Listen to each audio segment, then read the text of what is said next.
It's 2 decades now since Pamela Dunn vanished from her home in Watertown. Her family and investigators are still searching for answers.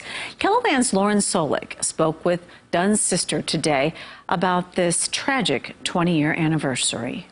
This sign sits on Deb Tarnowski's lawn in Watertown as a reminder of her sister. 20 years is too long to, without answers, without closure.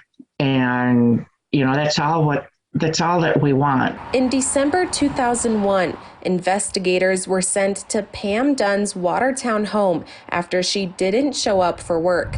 Police found her car and her purse, but Dunn had disappeared. So somebody out there knows and can let somebody know where she is. That's all we want. In 2007, Dunn's ex-boyfriend, Dave Asmussen, was sentenced to life in prison for kidnapping her.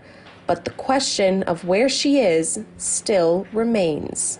I would really hope Dave would step up and take ownership in this and come forward with what happened and tell exactly what happened and let the family know, let us know where Pam is at so we can get resolution for them. I just don't know if he will ever do that in domestic relationships and situations like that. It's a power and control thing, and that's exactly what he's trying to do, is still hold power and control over Pam. Captain Chad Stahl with the Watertown Police Department says they still follow up on any leads they get in this cold case. Just last year, they got a tip about a well on an abandoned farm in Dual County. However, the bones excavated did not belong to a human.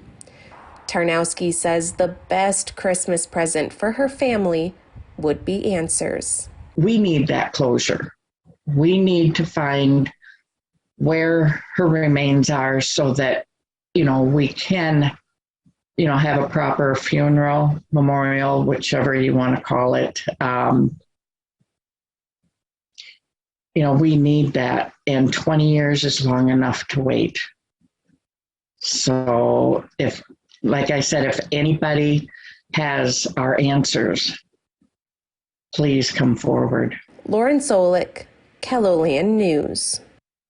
In 2012, Tarnowski created a Facebook page called In Memory of Pamela Dunn, and she invites anyone who knew Pam to share their stories of her there. If you know anyone who has answers to what happened 20 years ago, you should contact the Watertown Police Department.